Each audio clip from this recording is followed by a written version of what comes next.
Good afternoon. My apologies. I was talking and didn't realize 1 o'clock had slipped by. But we'll have our roll call and get started.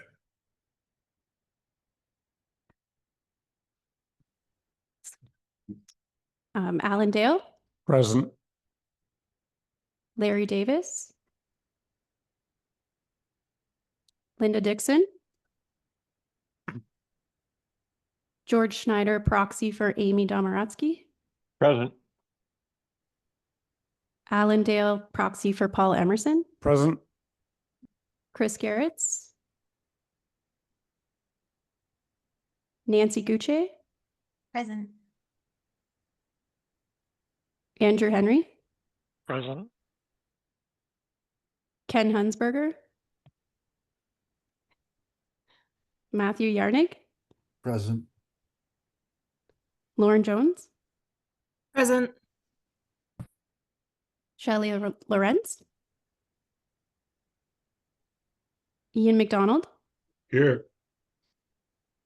Braden McNeil, Jeff Morose, Present. Alex Pickett, Present.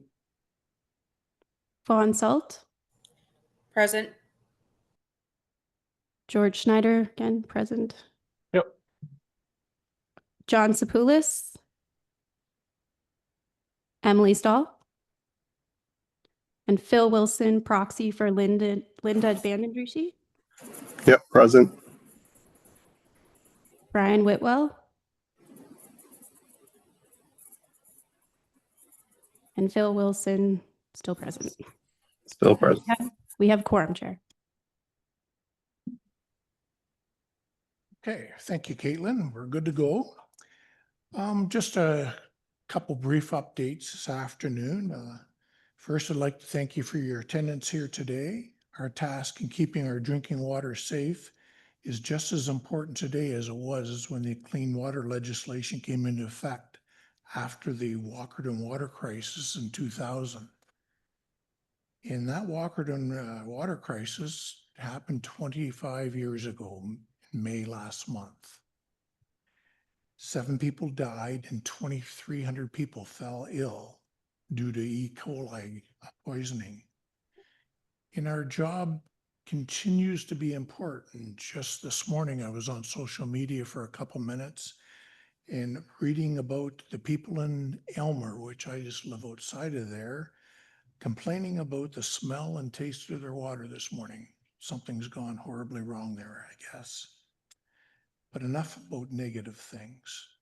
You will note Sherry is here today with us. At our last meeting in March, I announced that Sherry was going on maternity leave in June.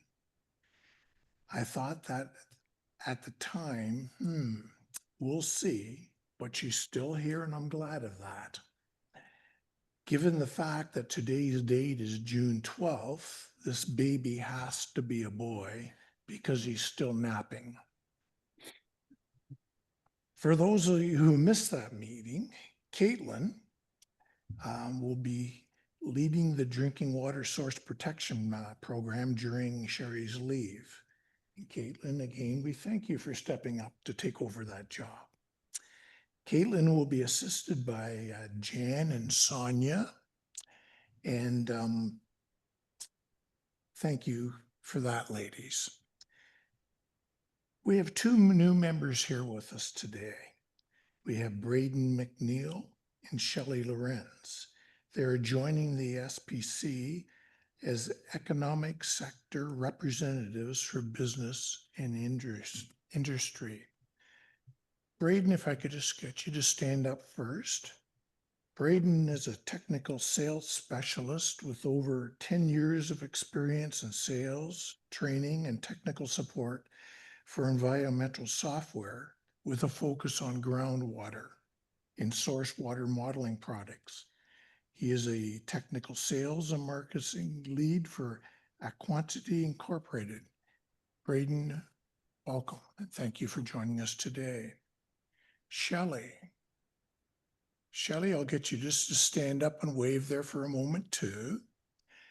Shelley is a real estate agent in Guelph with a background in environmental policy and project management from previous employment with the City of Guelph for over 10 years. She holds a master's degree in environmental engineering and is a member of the Canadian Real Estate Association's Environmental, Social, and Governance Committee. Welcome, Shelley. Thank you for joining us. Now, at our last meeting, I announced that Rob Whitlow was the new appointee for the Six Nations group, and that has since changed, and that position is vacant today until a new appointment is finalized. The source water hydrologist position remains vacant, and Sonia will continue as the senior hydrologist in providing additional support in the meantime. And Sonia, you're going to be a busy girl. I also announced that the temporary source protection coordinator position was advertised, and that application closed on April the 7th. Christine Lunsgaard Nielsen was chosen, but Christine has already moved on to work with another CA, so that position is again vacant and being actively recruited as we speak. Lots of changes always. And that concludes my remarks. Now, going through the agenda for updates, I did have Source Protection Authority liaison, Samantha Lawson was going to give us an update, but I've just been informed that's been canceled. No update is available, right? Okay. So the Ministry of Environment, Conservation and Parks, Monica Lemke and Beth are going to give us an update. Thank you, Chair. Just one update from the ministry. The MECP is working on supplemental guidance on the contents of Section 48 notices, which are notices exchanged between municipalities and spas regarding the establishment of or alterations to municipal residential drinking water systems. The purpose of this guidance is to respond to questions and provide clarification regarding how these notices are written. At present, the way these notices are written varies, which presents an opportunity to create greater consistency in the notices issued by source protection authorities. These notices are involved in the process of applying for a drinking water works permit for new municipal residential drinking water systems or alterations to an existing municipal drinking water system. The guidance would assist spas in writing their Section 48B notice to the municipality, particularly regarding the timing considerations that inform whether and when a source protection plan amendment associated with a municipal residential drinking water system is deemed advisable. Thank you. Thank you. Any questions at all? Seeing none or hearing none, we'll move on to Conservation Ontario. Lisa Rich, is she here with us today? Yes, I am. Thank you, Chair. Great. Good afternoon, everyone. Thank you very much for allowing me to join you today. I have just a few short updates to share with you today. So firstly, I wanted you to know that Conservation Ontario will be hosting our next project managers meeting on July 23rd. And the exciting piece of news on this is it will be combined with the chairs meeting. So we are really looking forward to bringing these groups together later on in July. Secondly, Conservation Ontario, with the assistance of the conservation authorities, have been responding to recent Environmental Registry of Ontario postings on 2 government bills. So a response to Bill 5, the Special Economic Zones Act, was submitted on May 17th. And that letter focused on ensuring the protection of people and property from natural hazards and the safeguarding of present and future sources of municipal drinking water was not compromised through the proposed use of the economic zones. And Angela Coleman, who's Conservation Ontario's general manager, also made a presentation to Standing Committee on that particular bill. The second bill that we submitted comments on was Bill 17, Protect Ontario by Building Faster and Smarter Act. So once again, our comments really focused on our mandatory programs and services, including our drinking water source protection program, as well as our natural hazard management program. And so those comments were submitted today, although I'll note that both of those bills have already received royal assent. But we did have some comments that will hopefully influence future regulations made under those bills. And then just finally, Conservation Ontario, we continue to host our office hours to discuss sort of topics of importance for our project managers. And so our May session focused on program and process improvements. And our upcoming session's topic will be the agenda for our next project managers meeting. So I'm happy to take any questions if there are any from the committee. Thank you, Leslie. Are there any questions of Leslie? Seeing none? Again, thank you. Moving along, everyone has had a copy of the agenda sent out for them. And I haven't been informed of anybody wanting to change that agenda. So we do have a resolution that the agenda of June 12th, 2025 be approved as distributed. I need a mover and a seconder, please. Mover is Emily, seconder John. Anybody opposed to that? Seeing none, I'll announce that is carried. Declarations of pecuniary interest. Anybody have anything they would like to declare? Again, hearing and seeing nothing. Move on. Minutes of the previous meeting. You've all had a chance to read them. Caitlin did her normal, excellent job. I would ask for a resolution that the minutes of the previous meeting of March 25th, 2025 be approved as circulated. Again, looking for a mover, Alan, looking for a seconder, Linda. Any objections? Seeing and hearing none, we'll declare that as approved.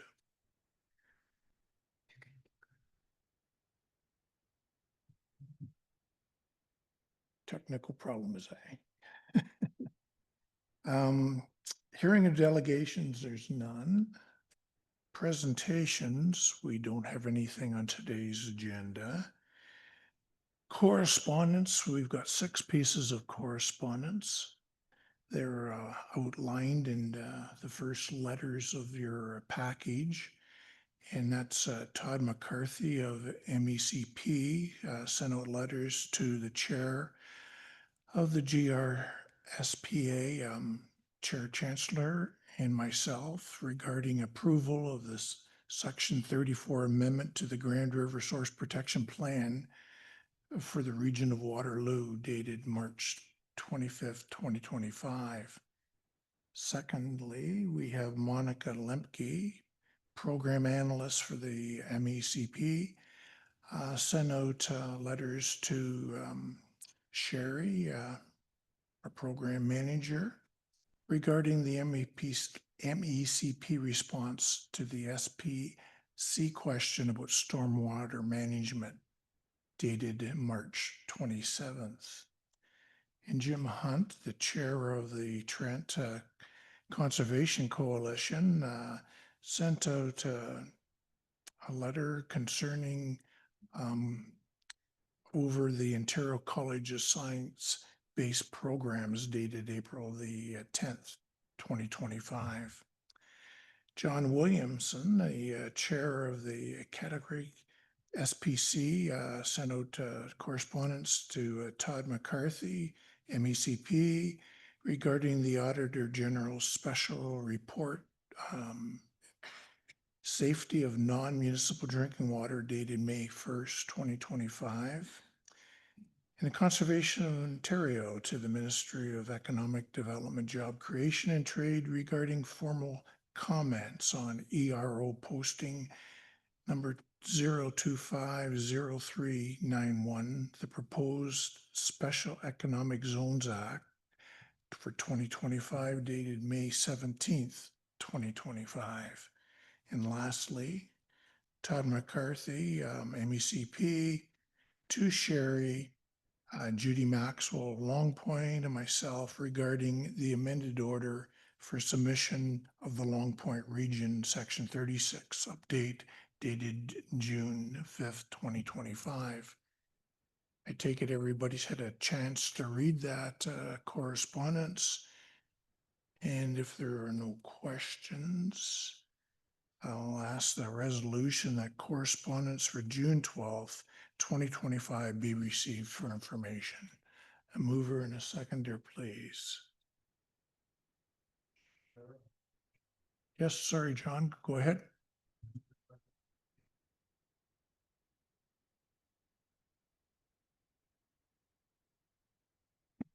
Read from the MECP on when the likely timing of the implementation of the recommendations in the auditor's report.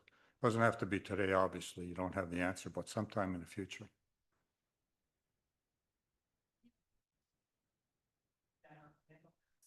Timeframes to provide, but we are working very diligently on recommendation. I believe it's recommendation 15 that speaks to kind of relooking at that feasibility assessment for non-municipal systems. So the auditor does follow up with each program area responsible for the recommendations.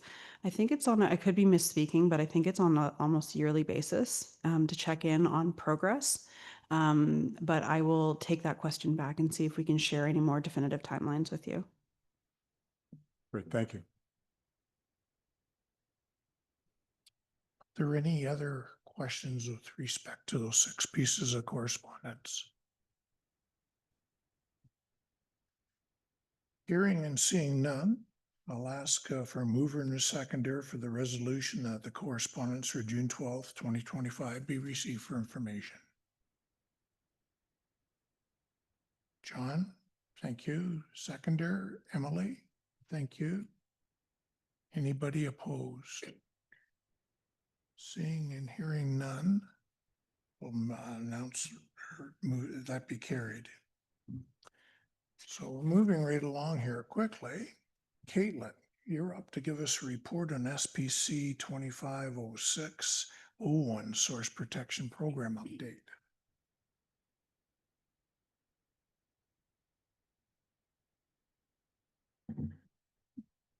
Thank you, Chair. Just to give you a quick update, Chair Welsh already introduced our new members to the committee, but on April 25th, 2025, the Grand River Source Protection Authority did appoint Braden McNeil and Shelley Lawrence to fill those 2 vacant seats for the economic sector, business and industry. For provincial and program updates, the program managers across the province met with MECP staff on April 30th for a program managers meeting. The discussion during that meeting focused on prescribed instrument policy wording related to environmental compliance approvals and upcoming changes to the annual reporting database for 2025. MECP also provided revised guidance on the use of Part 4 tools to manage stormwater related activities. And this, as we just reviewed the correspondence, this response is in your agenda package, and it addresses the concerns that were raised by the committee during the June 20th, 2024 meeting. The next program managers meeting is scheduled for July 23rd, and as Leslie mentioned, that will also include a Source Protection Committee Chairs meeting.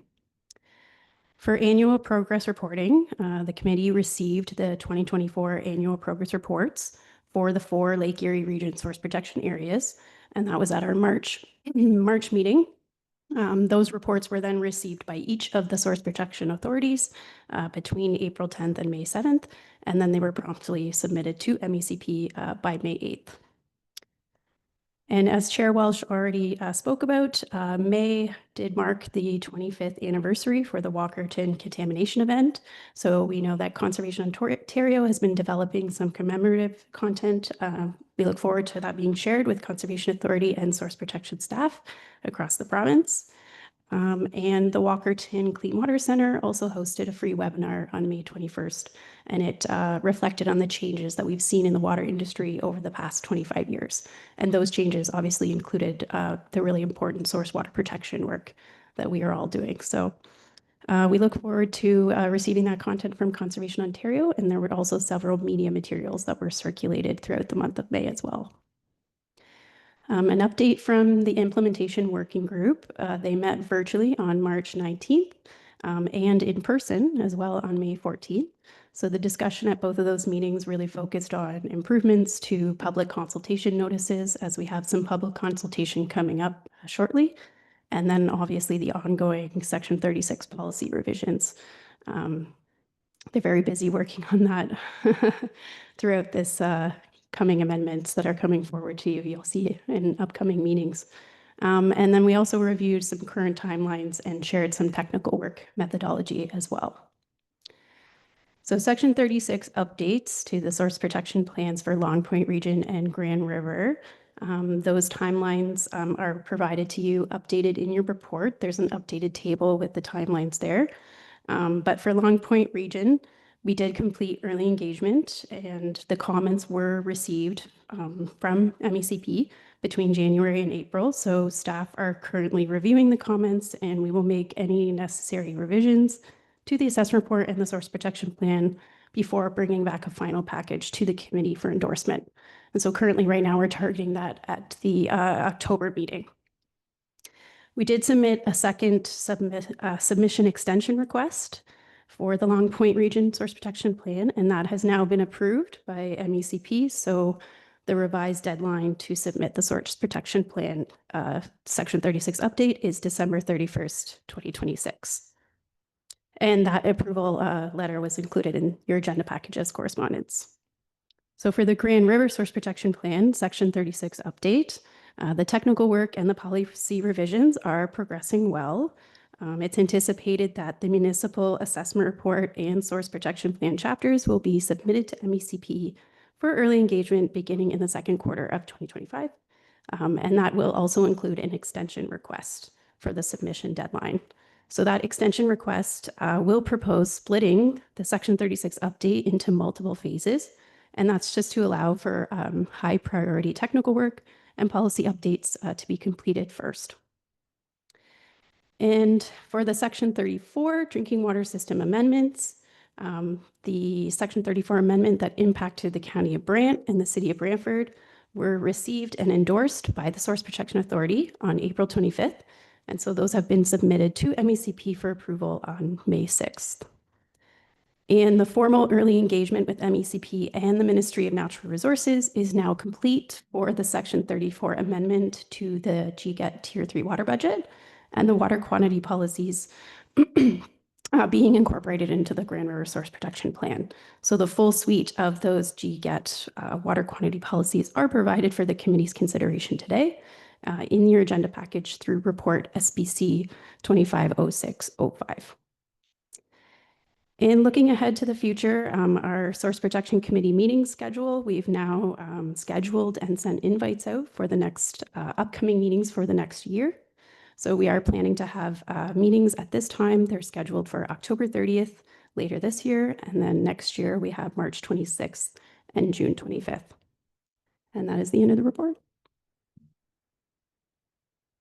Thank you, Caitlin. Any questions of Caitlin?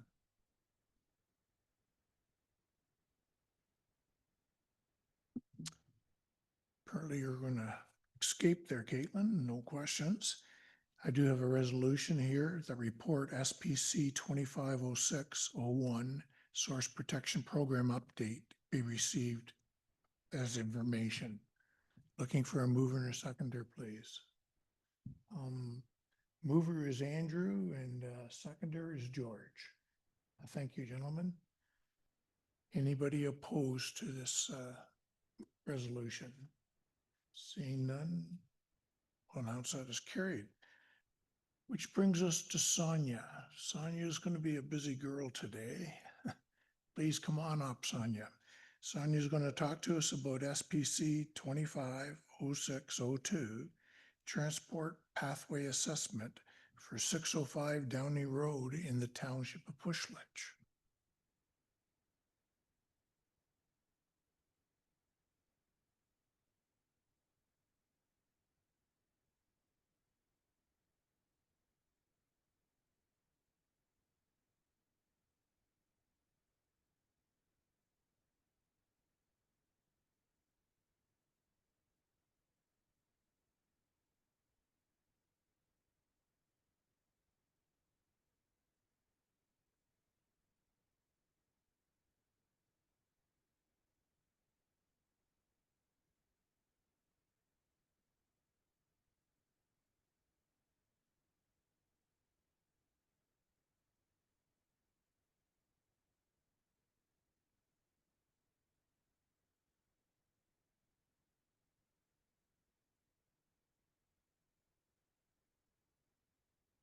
There, thank you. So, yeah, my name is Sonia Stranatka. I'm senior hydrogeologist here with GRCA and going to be providing an update on some transport pathway assessments that we've recently completed in the Grand River Source Protection Area. So starting off is just to provide an overview of what is a transport pathway, and this is specific to groundwater. So it's a human-made channel that bypasses the natural protection provided by soil and rock layer, resulting in a greater risk of contamination of the aquifer. So basically it's things such as deep excavation or poorly constructed or older wells that provide a conduit for surface contamination to more easily or readily make its way into the municipal supply aquifer. Once a transport pathway has been identified, the intrinsic vulnerability scoring may be increased by one category.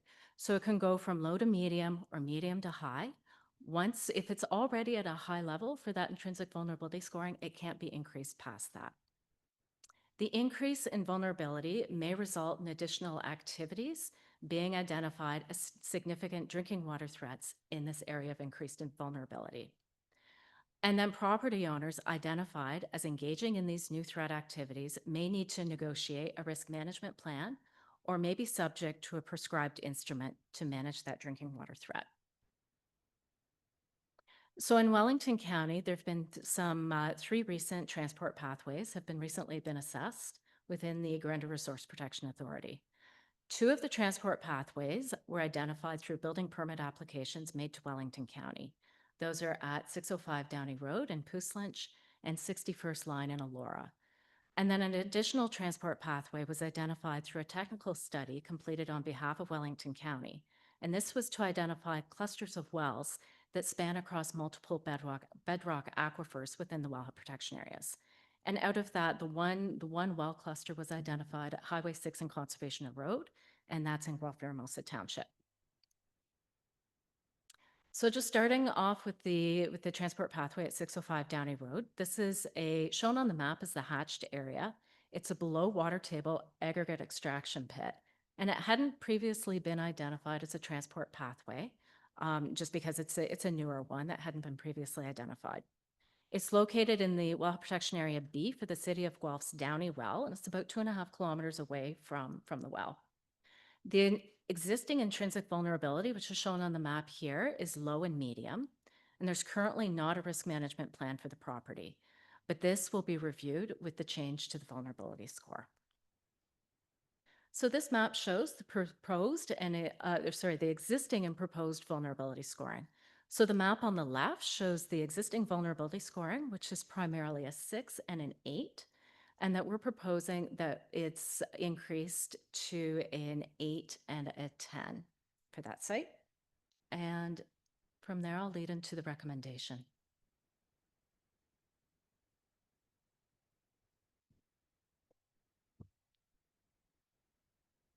Sorry, Sonia. Any questions of Sonia before we could there your resolutions? Seeing none, we have 2 resolutions that report SPC 250602 Transport Pathway Assessment for 605 Downey Road, Township of Pushletch, be received as information, and that the Lake Erie Region Source Protection Committee directs staff to incorporate the Transport Pathway Assessment for 605 Downey Road, Township of Push Lynch into the Grand River Assessment Report. Looking for a mover and a seconder, please. Mover John, seconder Alan. Any further discussion? Seeing none, anybody opposed? Seeing none, we'll announce that is carried. Thank you, Sonia. But you're still up at the plate. Sonia's going to now talk to us about SPC 250603, Transport Pathway Assessment for 61st Line in Elora.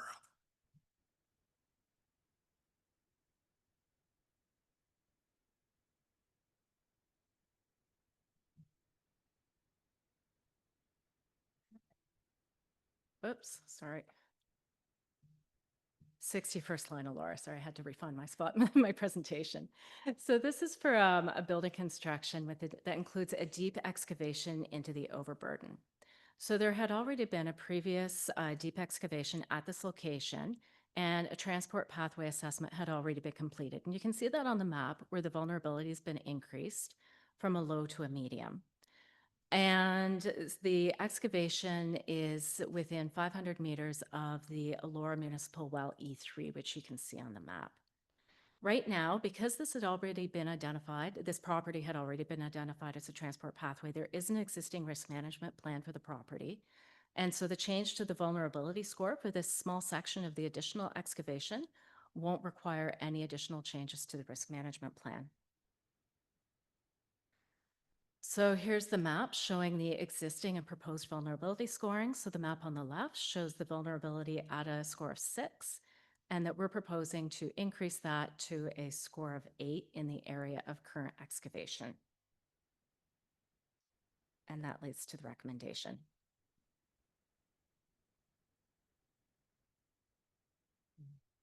Any questions of Sonia with respect to 61st Line in Elora? Seeing none, again, 2 resolutions here. Report SPC 250603, Transport Pathway Assessment for 61st Line Elora be received as information. And that the Lake Erie Region Source Protection Committee directs staff to incorporate the Transport Pathway Assessment for 61st Line Elora into the Grand River Assessment Report. Looking for a mover and a seconder, please.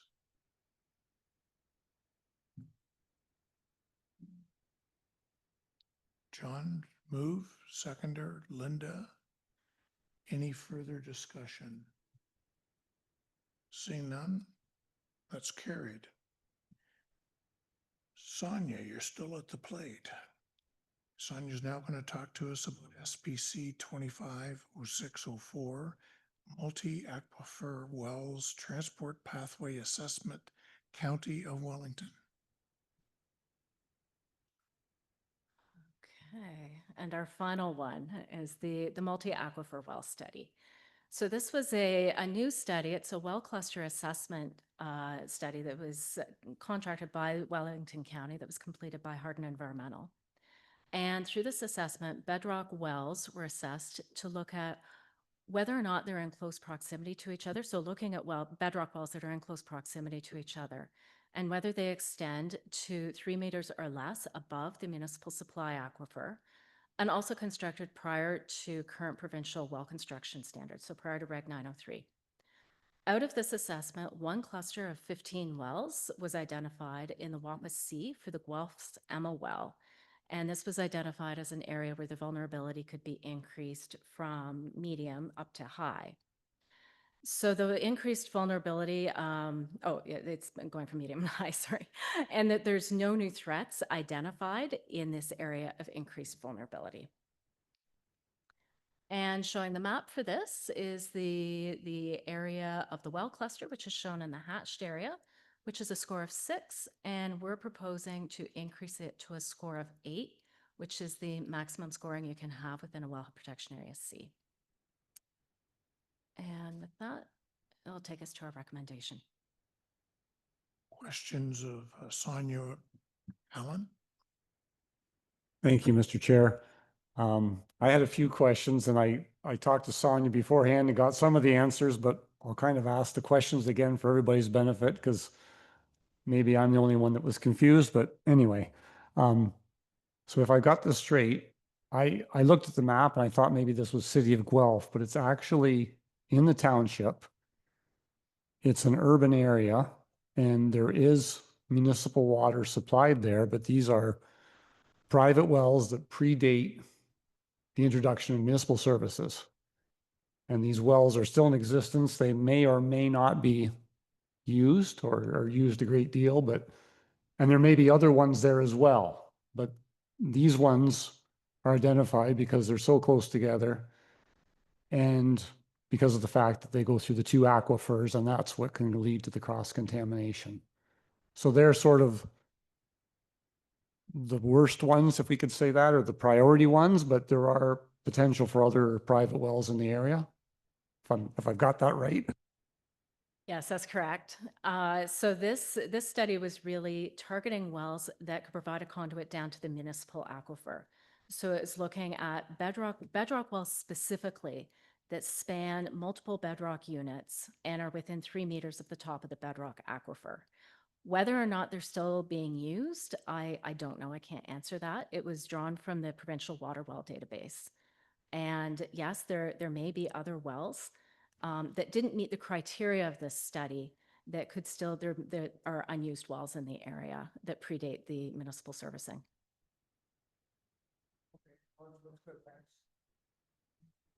Any other questions of Sonia with respect to that presentation? Yes, Braden. I have a bit of a general question. I think this came up earlier, but the vulnerability scoring or the classification is only allowed to go up one order, like from medium to high or from low to medium, not from low to high. Whether or not it could go from low to high, that may be available. I am not able to answer that right off the top of my head. Okay. Generally, we go with just one step. Okay. Thank you for that question, Braden. Any other questions at all?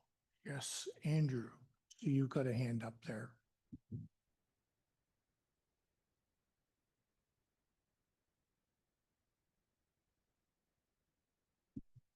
Andrew Henry?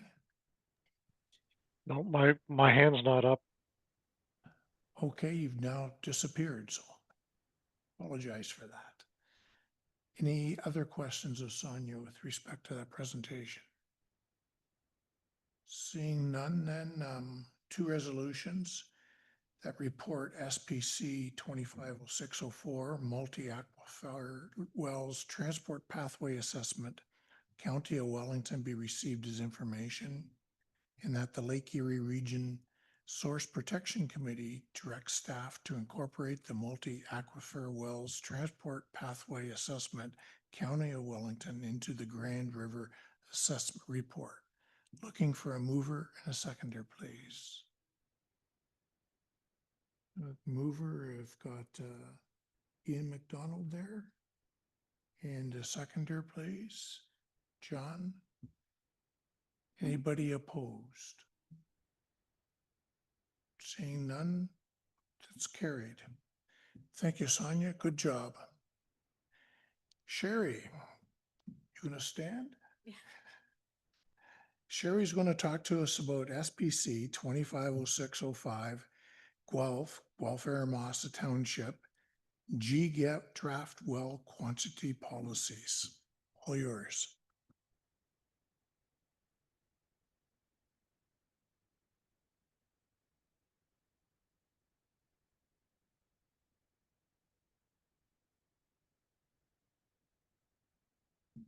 All right, thank you, Chair.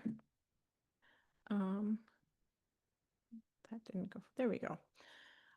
So I'm gonna give a little bit of a presentation today that's gonna go over the material in the report that's in your agenda package today. And I'm also gonna reference some of the information that you would have seen at our last meeting in report SPC 250308. So as part of bringing this amendment forward between those two reports, we're really trying to give you all of the background that you need to understand this amendment, what's gone into it, and the timelines involved.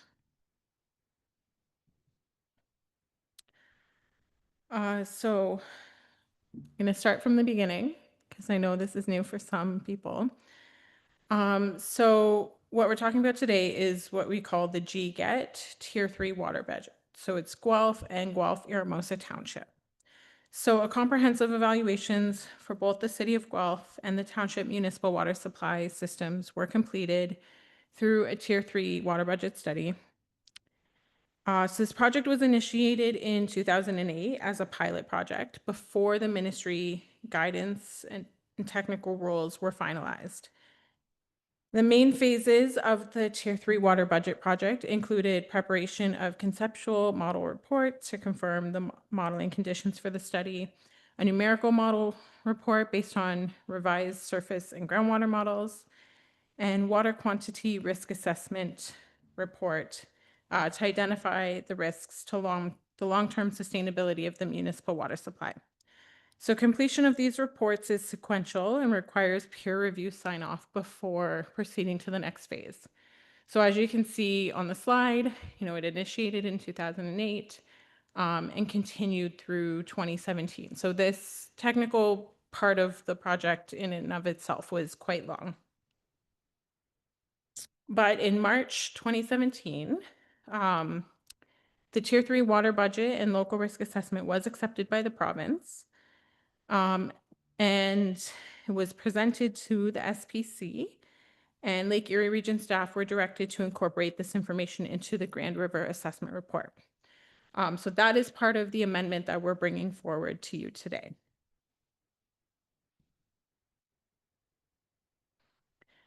Some of the key findings from this report, from the process, included the city of Guelph and the township's wells can meet current needs, but the city's Queensdale municipal well is predicted to not be able to meet future needs under both normal climate conditions and during prolonged drought. So as a result of this, a significant risk level was assigned to both the city of Guelph and the Guelph-Eramosa Township Hamilton Drive water supply systems.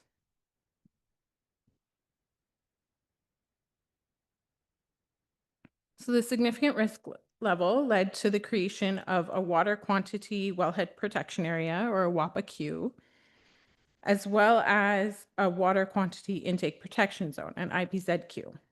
So these are policy areas around municipal wells or intakes that are based on the technical modeling results. And once a significant risk level has been established, water quantity threats are identified and policies are developed to manage the potential threats.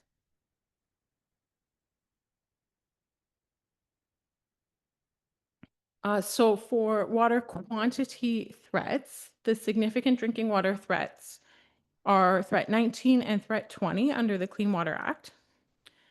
So threat 19 we typically refer to as consumptive water taking.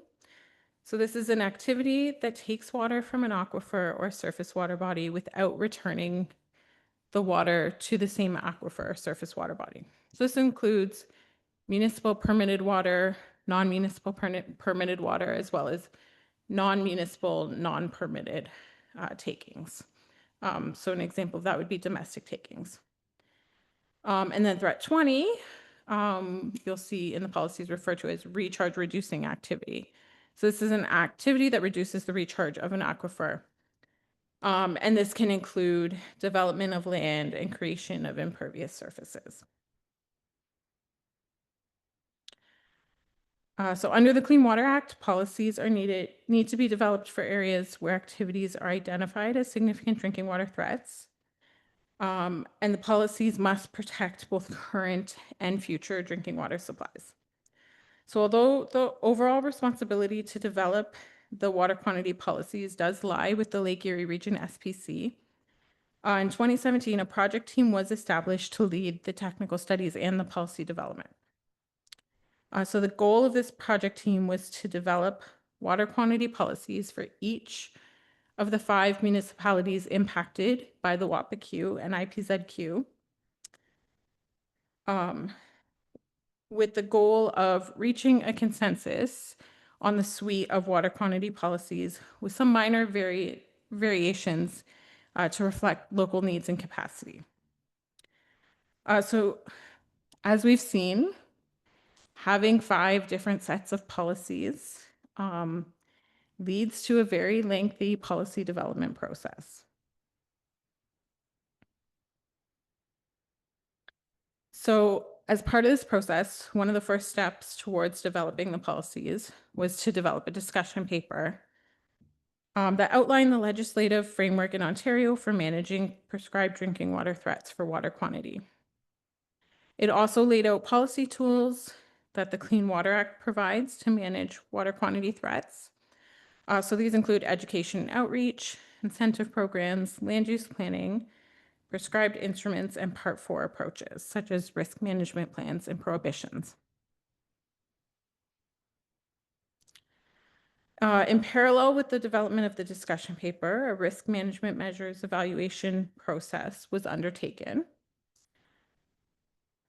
So this identified impacts of water quantity threats on water levels in municipal wells and assessed whether they could still be pumped under existing, future, and drought conditions. It then ranked the water quantity threats, selected preliminary risk management measures, and the results, this resulted in a threats management strategy that provided the foundation for our policy development.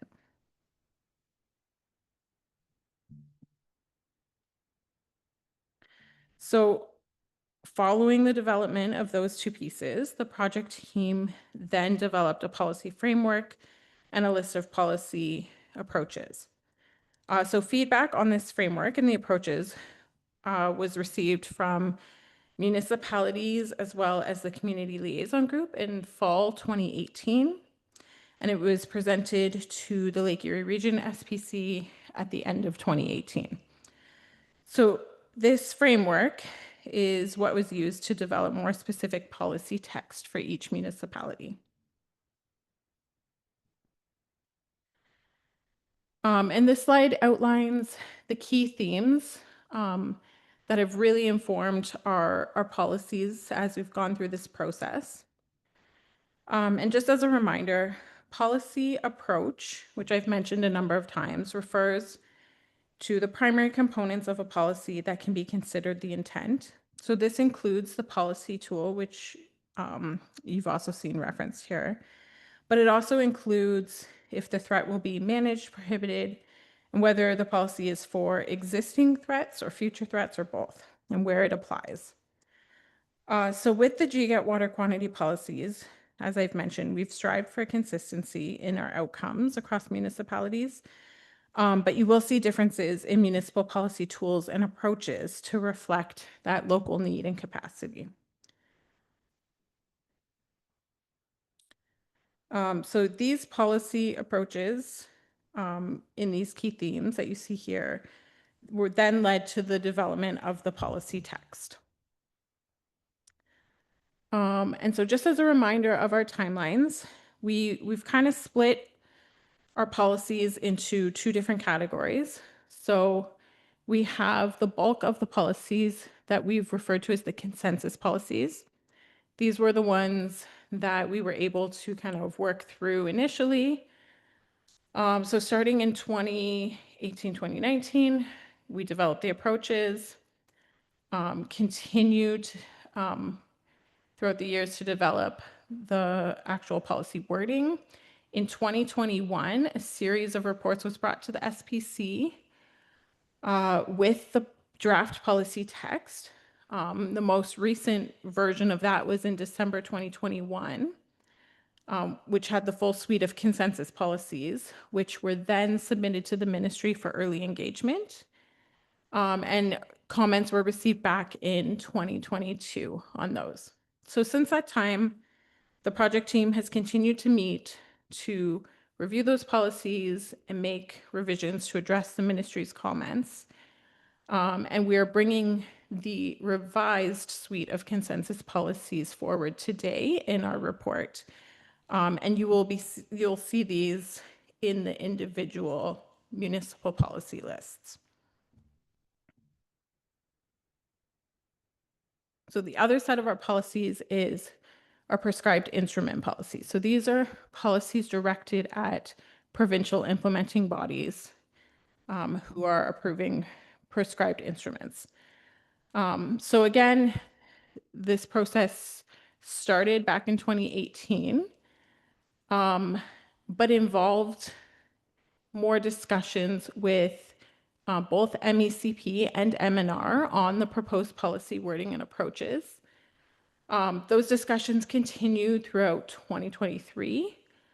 And in June 2023, we did bring the policy approaches for the permit to take water related policies to the SPC. After that, we submitted draft policy wording to the Ministry for Early Engagement. And in spring 2024, we received comments from the ministry on those policies and have continued to work through revisions to those policies to address the comments. So proposed prescribed instrument policies for the permit to take water are included again in the package that you're receiving today. This is the first time the draft wording has come to the SPC. And similarly, we're also presenting our Aggregate Resources Act, PI policies today as well. And that process has been a bit lengthier because it's involved engagement with both MECP and MNR. So we did in April 2024 submit our draft policies for early engagement. And just this past April, we received comments back and we've been working to address those. And that brings us to where we are today. So the way it's laid out in the SPC report today, you'll see in Appendix C, there's a series of tables, one for each municipality, showing the policy identifier. So this, again, follows the same formatting as the rest of our policies. The beginning 2 letters tell you which municipality, the middle 2 tell you what the legal effect is, and then the numbers kind of help us give the policy a unique identifier. This sidebar also includes whether it's an existing or future policy, what the policy tool is, and where it applies. If you see any track changes in this column, it indicates a change to an approved policy. Then we have a column for approved policies where they exist. So Wellington County and the region of Waterloo both have some approved water quantity policies that are related to the Township of Center Wellington, WAPAQ. So in some cases, we are revising those policies, and you'll see that here. Beside that is our proposed policy text that is part of this amendment package. And then we've also included a column that describes the policy changes and the policy rationale that will be added to the explanatory document. So this is to help the committee and readers understand why we are putting this policy forward. We've also included Appendix B, which provides the summary of amendments to the source protection plan and the assessment report as well. So this identifies the sections of each of the documents with specific details on where we're adding new policies, revising policies, removing policies, same with definitions and schedules. It's all laid out there. So just to kind of sum everything up, this slide really provides an overview of the process we've been through to date. So starting in 2017, once the technical work was finalized and we started policy development, you can see the green "We Are Here" arrow. So where we are now is we're bringing you a complete set of policies for review as part of a Section 34 amendment package, and we're hoping to release these into pre-consultation with implementing bodies. So next steps on this, after pre-consultation, we'll bring it back to the SPC. And then we would go out for public consultation, seek additional feedback from our community liaison group before bringing it back again and submitting the final package to the ministry for approval. So that brings me to the resolutions for our report. And I'll stop there. Sherry. Any questions of Sherry for her presentation?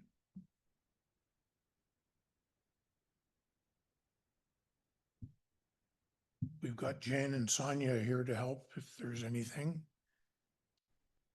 Alan? Thank you, Mr. Chair. I really don't have a question. I just have a comment and some thanks to give. If you'd, maybe that will spur some questions. I don't know at the risk of prolonging the debate on this, but I would like to take the opportunity to thank all those involved. This has been a long process, as Sherry has just mentioned. For the last decade or so, we've been dealing with this, and I really want to thank everyone involved. Obviously, the city of Guelph was a major player in this, as was the county of Wellington, but we also had region of Waterloo and Halton were the other two really affected municipalities. And as Sherry mentioned, we were dealing with two provincial ministries, which complicated, but there were two ministries and two different acts. One was Clean Water and one was the Aggregate Resources Act. And I think, and I've said this before, I believe that everybody knew the direction we wanted to go. It was just a question of how quickly we can get there. And I know the city of Guelph certainly has some very major concerns about their water supply and the safety and security of that water supply.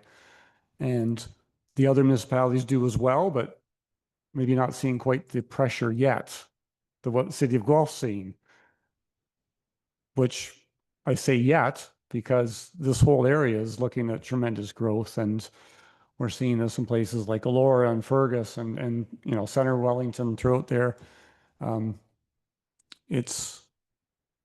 We all see the danger, and we'd all like to have that foresight and see, you know, they look 20 years out and say, well, we should have done something 20 years ago. And yet when you do something at the time, you're viewed as being heavy-handed. And so how do you make sure that you sort of shut the barn door before the horse is taken off across the field? But on the other hand, not come down heavy-handed and not let the horse get out a little bit just to see if something does go wrong. It's always been tricky, and we get criticized, it seems like, if you go one way or the other way. But I think we all recognize the direction. It was just a matter of the pace. I know sometimes the provincial ministries kind of wanted to hold us back a little bit. But I think this is a real good compromise. Not everybody got everything they wanted, but hopefully we all got enough that we're happy enough to get this process underway, get it completed. And, you know, we're only so many steps down this process. Well, then we can start all over again, because there's still more work to be done. And there's still going to be, as I mentioned, more growth and more pressure. You know, the province is talking about more housing, more development, more transportation. All of this impacts natural spaces and wetlands. It affects, you know, increases impervious services and affects groundwater recharge. The demand for aggregate is not going to go away. And that continues to be a major concern when it comes to the protection of drinking water. So people have asked me sometimes, what do you guys do on this committee? Why are you still there after all these years? It took the province about almost 10 years to get the committee up and running. We've been going since 2008, 2009, somewhere in there, but our work isn't over. Every time a community grows, every time they need a new well, every time we need to dramatically change the pumping rate of a well, it's going to affect the Wampa and the intake zone. So As long as we are in an area of the province that has high growth, we're going to continue to see the pressures and we're going to see the need for us to do some work to be that first barrier in the multi-barrier approach to providing safe drinking water. So I'll end the speech there, but it's been a long time coming. I just, again, like to thank everyone involved. It's been a lot of hard work and people have had a lot of patience and professionalism, and let's keep it going. Let's get through this part, and then, as I said, we'll move on to the next problem. Thanks. Next challenge. Thanks. Thank you for your kind words, Alan. I'm sure they're appreciated by the staff and everybody that's been working on this for so many years now. Are there any other questions of Sherry? Shouldn't say any other questions. Are there any questions? Larry, yes. And I should know this, but were there two chicken farms in that area? Through you, Mr. Chair, to Sherry.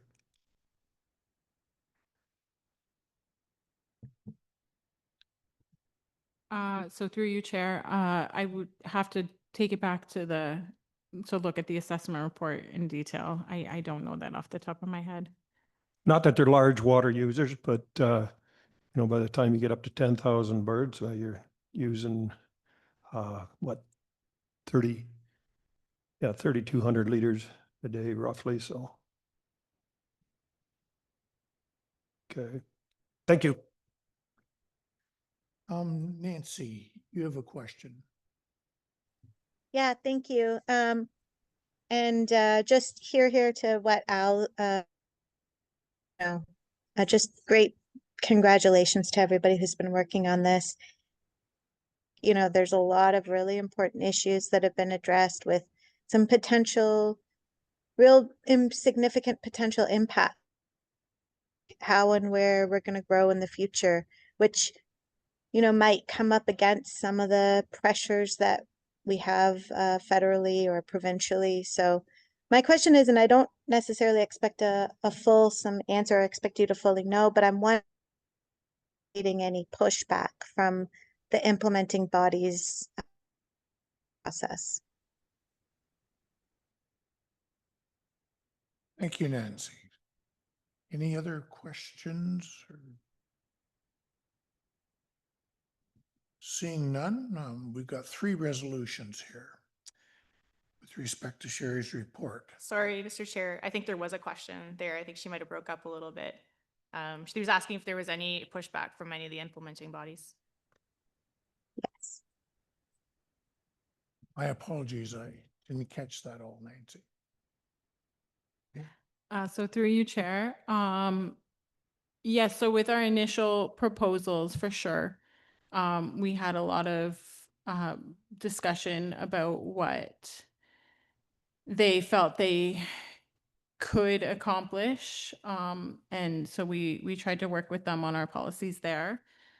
We did, even through the policies that we submitted, get comments back that required us to change our policies. So we have done that through the package that you've seen here. There are a few policies within this where we continue to try to push for the outcomes that we're looking for, trying to take into consideration their comments. We anticipate there may be further comments coming from the ministry that will need discussion. And as I kind of mentioned in the report, we feel that moving into this formal pre-consultation process and having further engagement on the current draft of the policies will really help to strengthen the policies as we move forward.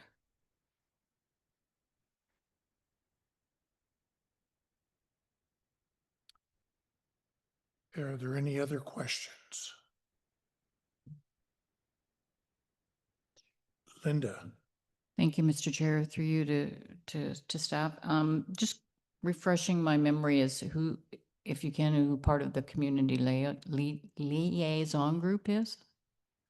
Like, not specifics, but is it in general terms, if, just curious.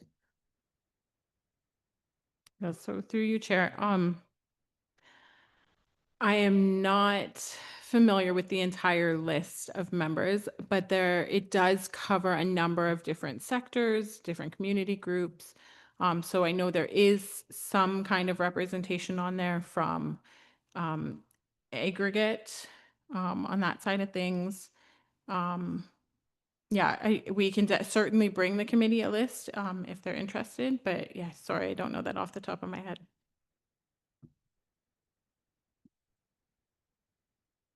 Any other questions?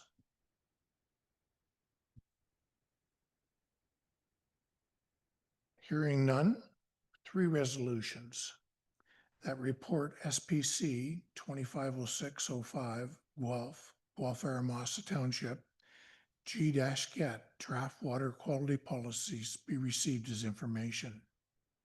Secondly, that the Lake Erie Region Source Protection Committee directs staff to incorporate draft water quantity policies into the Grand River Source Protection Plan, and that the Lake Erie Region Source Protection Committee release the Section 34 amendment package for pre-consultation with implementing bodies. Looking for a mover and a seconder, please. John, Alan, any further discussion? Anybody opposed to the resolutions?